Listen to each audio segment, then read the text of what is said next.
hayali geldi karşıma, söylediği sözler geldi aklıma.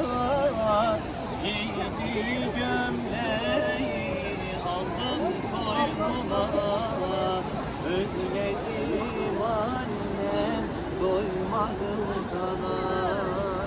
Giydiği gömleği aldım koynuma, özledim annem, doymadım sana.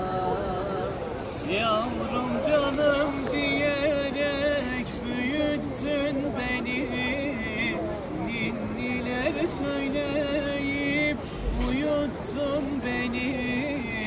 Geceleri kalkıp doyurdun beni, her zaman annem ararım seni. Geceleri kalkıp doyurdun beni, her zaman annem ararım seni. Senden daha yakın kim vardır bana? Şu kalbim daima bağlıdır sana.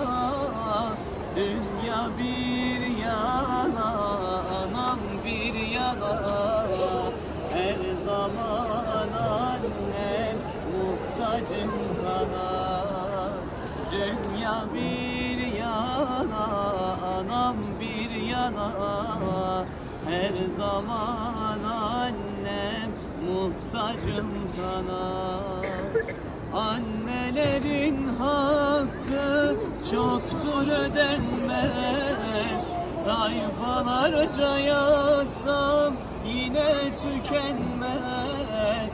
Annem ölse bile ismi silinmez, her zaman annem ararım seni.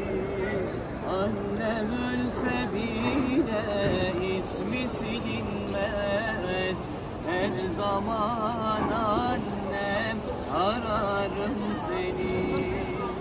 Tüm vefat etmiş annelerimizin ruhu için ve geride kalanların sağlık ve afiyeti için, Allah rızası için El Fatiha.